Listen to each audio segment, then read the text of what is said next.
T'es là. Viens, pose-moi une question. T'es là.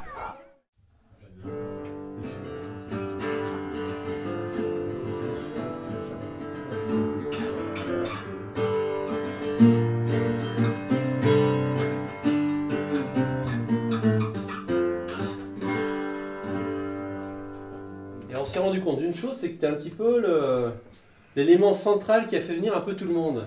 Bah ouais. Est-ce que tu peux nous raconter un peu, voilà Bon, l'histoire elle est simple, hein, c'est que je suis revenu dans la région, donc j'étais parti un petit moment d'ici, parce que je suis originaire moi de Saint-Sauveur-en-Rue, hein, je suis pas bien loin, voilà. Et puis je suis revenu pour monter mon atelier ici, et j'étais installé à Villevaucance, dans une toute petite maison, et Yves Boulanger, un jour, est venu me voir en me disant, voilà, on a une grande ferme, on ne sait pas trop qu'en faire. Si on en faisait un pôle artisanal, je dis, bah ouais, super. Donc voilà, donc on a commencé comme ça. J'ai eu un logement, un tout petit logement, et puis je me suis installé dans la partie d'à côté. Puis voilà, l'idée après, ça a été de faire venir des luthiers pour que ça reste cohérent, quoi, qu'on essaie de faire... Et puis bah, j'ai eu la chance de rencontrer Bruno après, qui partait en Italie pour se former. Je lui ai dit, bah, écoute, quand tu reviens, tu ne sais pas où aller, ça peut être bien. Il y a Pierre-Olivier, vous êtes allé le voir aussi, Pierre-Olivier? Pas encore, mais il est malade aujourd'hui. Ah zut. Alors on ira le voir une autre fois. D'accord. Personnage, là, hein. Et puis finalement Dominique, donc que vous avez vu aussi. Et c'est encore ouvert à d'autres. Bah oui, mais après ça fait boule de neige en fait, hein, ça part un peu... donc il y a dans le village, il y a beaucoup d'artistes maintenant qui viennent s'installer, hein. Il y a des sculpteurs, des musiciens, des danseurs, il y a des gens qui font de la couture. Alors voilà, après ça crée une espèce d'émulation autour des métiers d'art et c'est bien.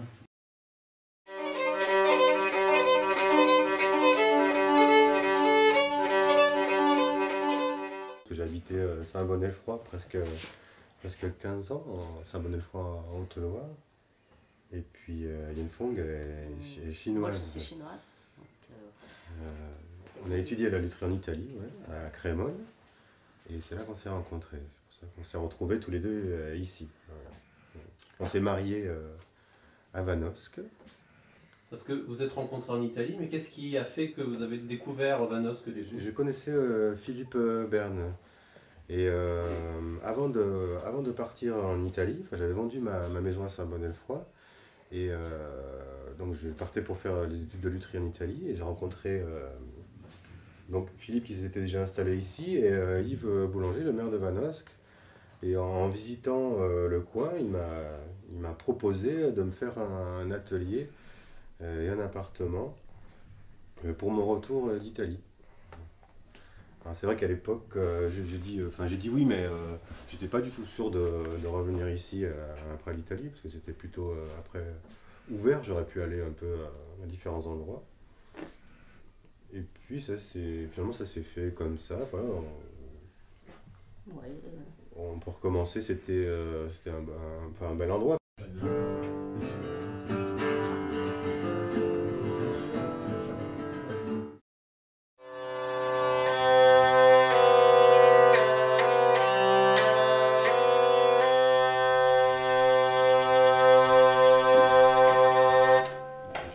Originaire d'une région qui n'est pas très éloignée d'ici, donc à 80 km de Puy-en-Velay, la Haute-Loire.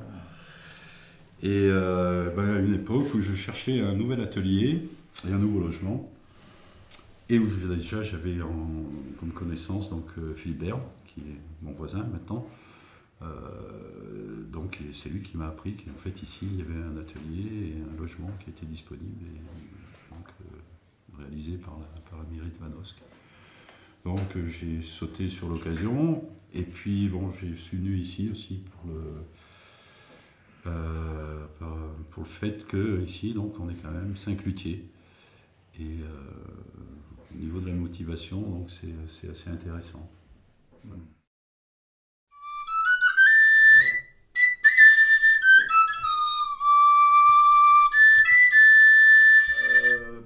suis né à Fréjus, dans le Var.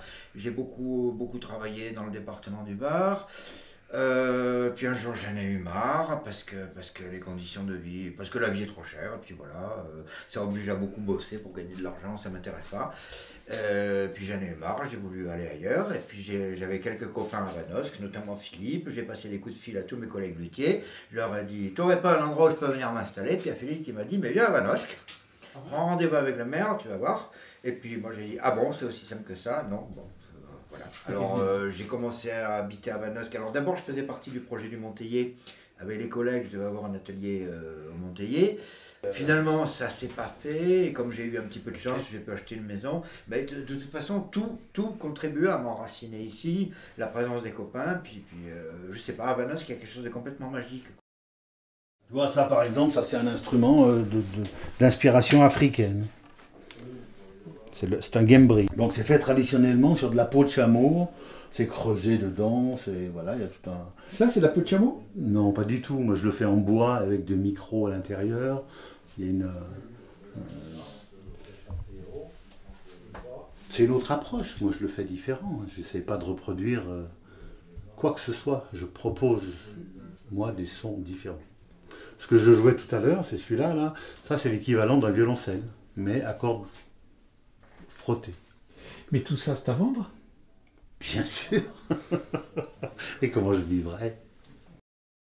Et le fait d'être quand même perdu dans la campagne, est-ce que c'est par rapport aux clients par exemple? Est-ce que c'est pas un frein ou une problématique? C'est un problème, ouais, c'est un problème. C'est-à-dire on se déplace plus parce que les musiciens, ils ont souvent pas le temps, quoi, en fait. Et puis ils sont surtout dans les grandes villes, hein, du coup, parce que les conservatoires de musique, il y en a surtout près d'ici à Lyon, Saint-Étienne, mais c'est surtout Lyon. Alors, les instruments qu'on fabrique, on va à la rencontre des musiciens, on leur fait essayer en fait. La bouche-l'oreille aussi. Donc vous fonctionnez rarement sur commande, sauf dans le cas de renouvellement ou de choses comme ça. Vous êtes obligé de fabriquer du stock finalement sans être certain que ce stock-là va être... Pour l'instant, ouais, il se passe qu'au début, quand on a commencé, on a eu tout de suite des commandes. Et puis est arrivé peut-être un an après l'histoire de la crise économique. Et ça s'est arrêté net en fait. Plus de commandes, plus de clients, plus rien. Ouais. On n'a même pas eu le temps du coup de se faire connaître, quoi. C'était pas suffisant les quelques commandes qu'on a eues. Vous avez quand même des gammes accessibles pour permettre de toucher peut-être aussi une clientèle plus large que celle de musiciens professionnels ou... Bien sûr, parce qu'on a des instruments d'études, mais qu'on n'a pas fait nous. Tous les instruments qu'on a, on les a pas tous faits. Il y a des instruments d'études, il y a des instruments anciens qui sont à tous les prix en fait. Il y a tous les prix et toutes les gammes, quoi. Ce qu'on fait nous, c'est plus pour des professionnels ou des futurs professionnels. Alors qu'est-ce qui est le plus jouissif dans votre métier? J'allais dire un peu tout. Moi j'aime bien commencer un instrument, par exemple, comme aujourd'hui. Donc j'ai commencé une vielle. Et ça, il y a tout le temps une petite frénésie à commencer l'instrument. Après, il y a un autre moment qui est le moment où on essaye l'instrument. Parce que en fait, c'est un peu la découverte, hein, même si c'est un modèle qu'on a fabriqué en X et X exemplaires. À ce niveau-là, ils ne sont jamais pareils parce qu'on n'a jamais les mêmes bois. On ne fait jamais de la même façon, donc à chaque fois c'est une découverte. Et puis il y a le troisième moment qui est très intéressant, c'est le moment où le musicien vient chercher son instrument. Vous avez une demande pour combien par an par exemple? C'est très variable, selon les années. Ah, oui, oui. Mais ça dépend un peu des modèles qu'on fait, parce qu'en fait c'est un instrument qui n'est pas figé. Nous on a un contact direct avec le musicien. À tel point voilà, que des fois il nous demande des choses spéciales et là c'est intéressant. Et ce contact direct aussi nous permet d'avoir un échange. Travailler tout seul, des fois on ne se rend pas tout le temps compte de ce qu'on fait, du résultat, et puis avoir l'avis de quelqu'un d'autre, c'est très important pour nous, donc ça va nous permettre d'évoluer dans notre travail, de modifier certaines façons de faire, voilà, tout ça. Vous avez des musiciens qui vous commandent des flûtes. Oui. Et ils vous demandent des fabrications spécifiques. Oh non. Non. Il vous demande une flûte Non, non, le travail s'est fait en amont. Et les musiciens qui me commandent des flûtes actuellement, disons qu'ils m'ont aidé à les mettre au point. Quelquefois, ça a duré plusieurs années. Il y a 3 maillons dans la chaîne. Hein. Il y a les compositeurs qui écrivent des trucs très compliqués que les musiciens ont mal foi à jouer. Bon, après les musiciens, ils vont avoir le 3e maillon, c'est le facteur d'instrument, c'est le luthier. Et le musicien, il va voir le luthier, il va lui dire, bah écoute, fais-moi un instrument qui joue tout seul, pour avenir sans faute et pour pas cher. Et de préférence que j'ai strictement aucun effort à faire. Le luthier, il dit quoi? Il se met en colère, il dit non, attends, excuse-moi, il y a des trucs qui s'appellent les lois physiques. Hein. Ça, on ne peut pas les contourner. Alors le luthier, il va dire au musicien, bah, excuse-moi, je peux essayer d'affiner tel et tel paramètre, mais tu vas quand même essayer de faire un effort pour maîtriser le truc. Et puis on négocie, c'est une négociation permanente. Alors il est arrivé à un moment où le luthier dit, bon, écoute, ça c'est bon, on doit pouvoir le faire d'une façon à peu près reproductive et que ce soit à peu près correct, et je pense pouvoir le faire dans un temps relativement court, de façon à ce que l'instrument soit pas trop cher. Et le musicien dit, bon, ok, tu m'as demandé une petite adaptation, c'est jouable, je peux m'adapter. Et on reste sur un accord. Vos clients, comment vous les trouvez? Ou comment ils vous trouvent? Je ne me pose plus la question. Au bout d'un certain nombre d'années, on ne se pose plus la question. Peut-être que pendant des années, on va galérer pour essayer de prouver qu'on est capable de faire quelque chose, mais le jour où c'est parti, c'est parti. Là maintenant, vous l'avez prouvé. Non, mais le fait d'être à Manosque, c'est pas un obstacle. Ah, pas du tout. Pas du tout. Pas du tout. Ce qu'il faut avoir, c'est un site internet, un numéro de portable, et puis c'est tout. Hein. Et les clients, ils suivent. Hein. Mais j'ai entendu parler quand même d'un projet, alors même au-delà d'ailleurs de Manosque, puisque ça s'est passé à la MJC,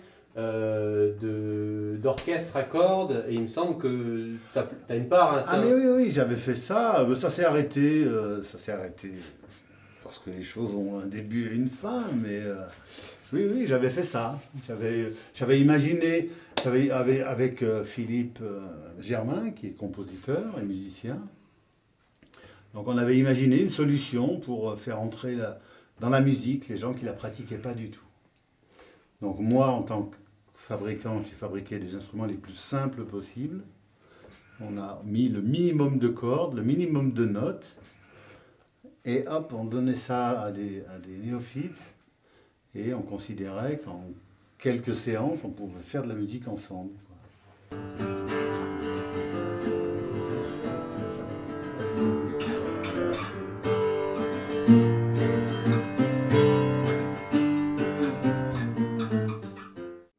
Oui, donc voilà un peu tous les instruments que je fais. Donc je travaille quand même un peu avec le médiéval, musique ancienne. Donc je fais des viols de gambe, des rebecques, des vielles à archet, des pochettes, là, comme ce petit instrument, des citoles, c'est l'ancêtre des guitares. Hein. Donc voilà, des vielles à archet, donc je disais. Et puis bien sûr des guitares parce que je suis guitariste. Des bouzouki, j'en ai fabriqué énormément, cet instrument bleu là. Parfois je les fais pas bleus. Hein. Et puis des basses, j'adore la basse, donc je fais des basses. Des basses, des contrebasses, des basses électroacoustiques, des basses acoustiques. Et puis voilà, et puis des violoncelles. Voilà, ça c'est un violoncelle avec des cordes sympathiques. Ça veut dire quoi, des cordes sympathiques? Alors les cordes sympathiques, je ne sais pas si on va l'entendre. Il faut que l'accord soit vraiment parfait.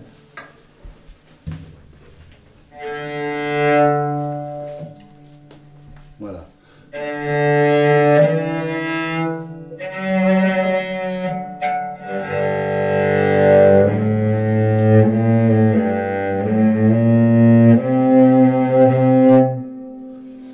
Donc en fait, toutes les notes, quand on les fabrique, les fréquences, hein, une fréquence c'est une ondulation, mais c'est également de l'énergie. Donc cette énergie, quand elle est en contact avec d'autres fréquences, parfois elles s'entraînent les unes les autres. Et donc mécaniquement, sans toucher ces cordes, je ne vais pas les toucher, quand je joue ici, mécaniquement, elles vont se mettre à vibrer. Et c'est vous qui l'avez inventé, cet engin? Je les dessine, oui. Je dessine. Non, mais le principe le principe des cordes sympathiques. Oui. Non. C'est très très ancien. Hein. En Inde, par exemple, les Indiens ils ont une très très grande connaissance de ce phénomène. Et les habitants du village de Vanos, qu'est-ce qu'il y a un lien qui se fait? Alors soit par le biais du violon ou par rapport à l'atelier qui peut attirer peut-être du monde. Comment ça se passe? Non, alors du coup ce qui se passe au village, c'est que là, au niveau de la musique, il y a l'école de musique, mais il n'y a pas de classe de cordes, il n'y a que des classes de vent. Alors qu'on est 3 luthiers, il faut fabriquer des instruments à cordes. Mais bon, c'est comme ça, il n'y a pas... C'est un regret, j'imagine. Bon, c'est pas grave, non. Ouais. C'est pas... Et vous avez, je sais pas, essayé d'en parler justement pour peut-être proposer... Non, mais c'est pas... Enfin, c'est pas... Il faudrait qu'il y ait la demande. En fait, il faut qu'il y ait des demandes, c'est-à-dire des gens qui voudraient jouer et qui le demandent, mais vu que les gens savent qu'il n'y a pas, ils ne le demandent là, pas. De temps en temps, vous faites pas un concert ou...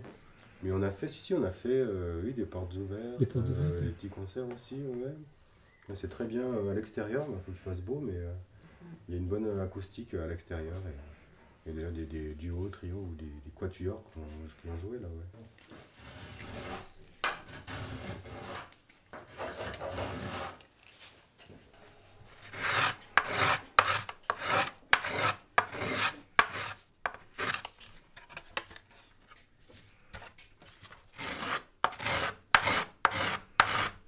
Et est-ce que vous êtes spécialisé par rapport à Bruno? Est-ce que vous êtes spécialisé dans certaines choses ou vous faites exactement la même chose tous les deux? Moi, je spécialisée dans la restauration. Voilà. Et les archers aussi. Je fais... Sur cette vielle, on a une corde mélodique, on a une touche, une rangée de sautreaux, et puis les cordes qui sont de part et d'autre. Cette corde mélodique sont des bourdons, c'est-à-dire que on va les mettre en action et elles vont produire un son continu qui va servir d'accompagnement à la mélodie.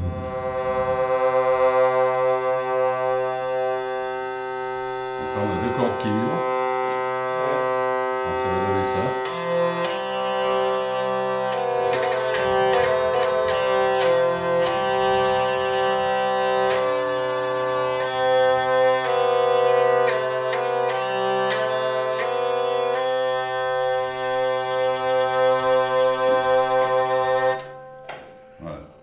Et sans le bourdon, donc comme tout à l'heure, ça va.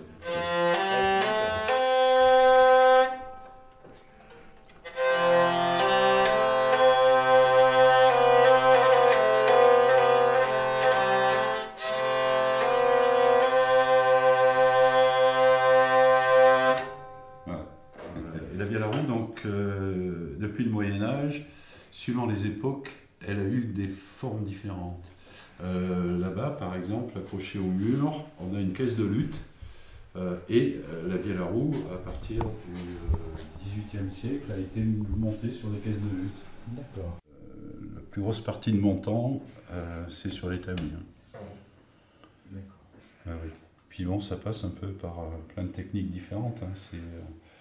On est parti marqueterie, bon là c'est des vielles qui sont assez sobres en décoration, mais bon, tout le monde a des petits filets, donc qui est un travail de marqueterie. Les filets, on en a ici. Il y a des vielles qui sont plus ou moins décorées avec filets ou autres éléments. Après, bon, il peut y avoir un travail de sculpture, comme ici par exemple. On touche un peu tout. De bois alors? Personnellement, j'utilise les bois qui sont utilisés en lutherie conventionnelle, on va dire. Bon. Facteur de flûte. Alors un facteur de flûte, on va travailler sur des colonnes d'air. Bon, maintenant, il faut peut-être donner quelques exemples pratiques. Donc cette colonne d'air, il va bien falloir l'enfermer dans quelque chose pour qu'elle puisse sonner. On va partir d'un carrelet, d'un morceau de bois, que l'on va percer sur toute la longueur pour obtenir quelque chose qu'on va appeler une ébauche.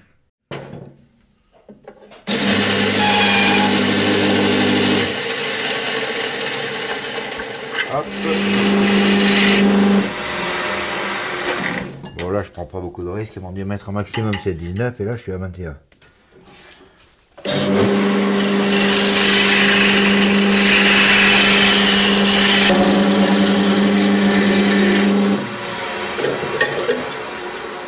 C'est ce qu'on appelle un travail à l'évaluation de la cote. Hein.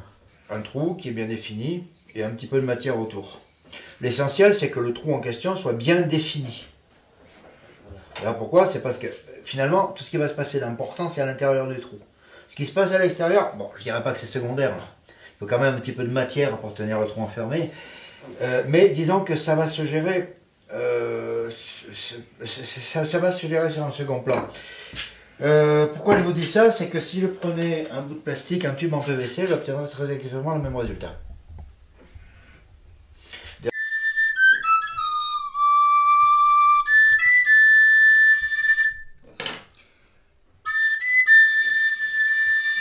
C'est ténu comme différence. Hein. Ouais.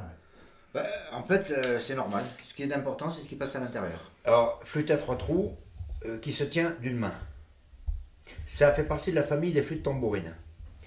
Flûte tambourine, pourquoi? C'est parce qu'on libère une main qui peut solliciter une percussion, notamment un tambour. Une flûte à 3 trous, quand on bouge tout, par exemple, on va voir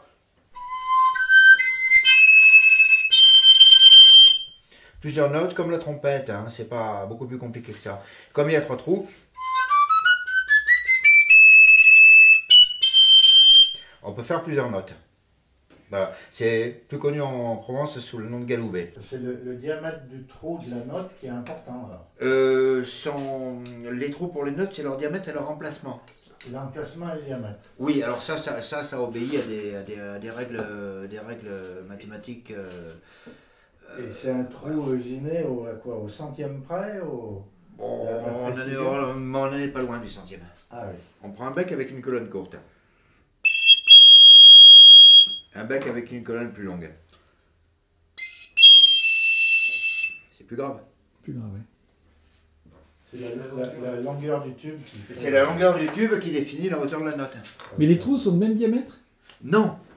Non, oulala. C'est aussi... bon, en fait, on fait des calculs sur les fréquences. Une note, c'est une fréquence. Là c'est 220, Do c'est 256, etc. Vibrations par seconde.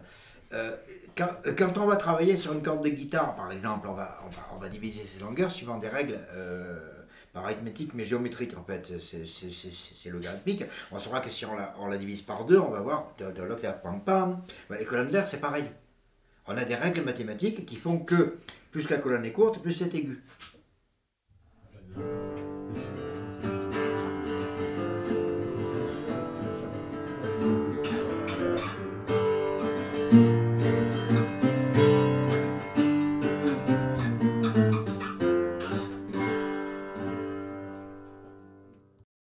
T'es là.